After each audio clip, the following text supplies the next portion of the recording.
Kita tidak bisa bersorak menyambut Raja adil bila hati kita masih nyaman dengan praktik ketidakjujuran, kompromi moral, atau sikap masa bodoh terhadap penderitaan sekitar.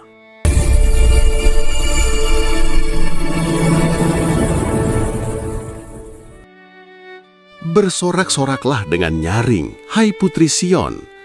Bersorak-sorailah, hai putri Yerusalem. Lihat, rajamu datang kepadamu. Ia adil dan jaya. Ia lemah lembut dan mengendarai seekor keledai beban yang muda.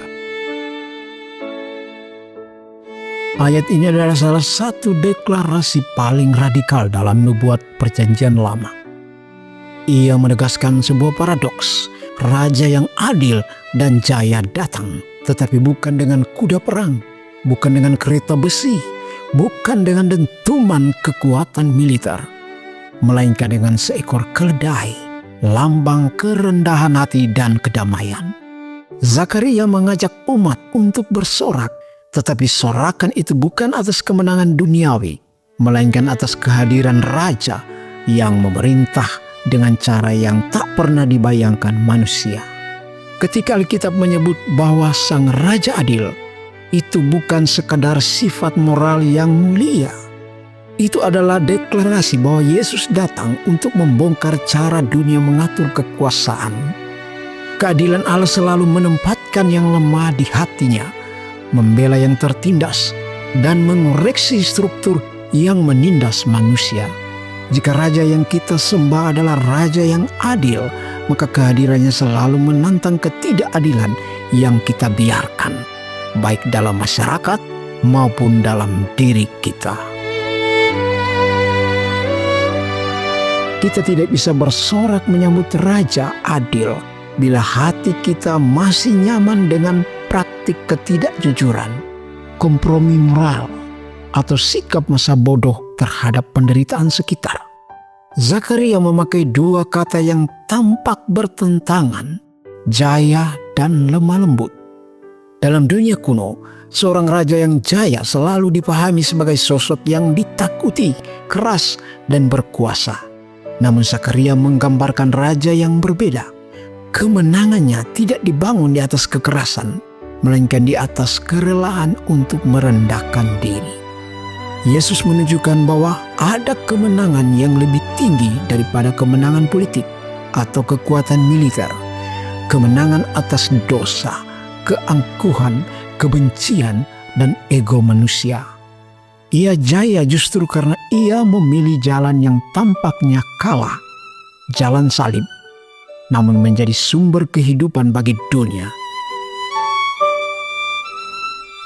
Dalam kehidupan kita, kemenangan sering kita ukur dengan ukuran dunia, lebih kaya, lebih berpengaruh, lebih diperhatikan.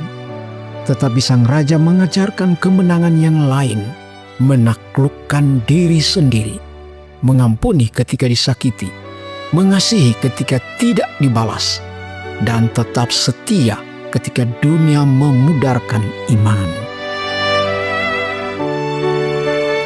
Zakaria berkata, Rajamu datang kepadamu. Ini berarti Allah bukan raja yang jauh, bukan penguasa yang tak terjangkau. Ia mendekat, masuk ke dalam realitas manusia, ke dalam porak-porandanya dunia. Ia datang bukan supaya kita menghibur diri, tetapi supaya kita berubah. Ia datang kepadamu, ke dalam ruang paling gelap dari kehidupan, ke dalam ketakutan yang tak kamu ucapkan, ke dalam luka yang kamu simpan rapat. Kabar baiknya, Raja itu datang bukan untuk menghukum, tetapi untuk memulihkan. Zakaria 9 ayat 9 mengundang kita melihat Raja yang berbeda dari semua raja di dunia. Yesus adalah Raja yang adil tanpa menjadi kejam, jaya tanpa menjadi sombong, lemah lembut tanpa menjadi lemah. Di tengah kekacauan dunia, kita dipanggil bukan hanya untuk bersorak, tetapi juga hidup dalam gaya hidup Sang Raja. menegakkan keadilan, membawa damai, dan mempraktikkan kelemah lembutan. Bersoraklah, sebab Raja itu telah datang, dan Ia akan datang kembali. Amin.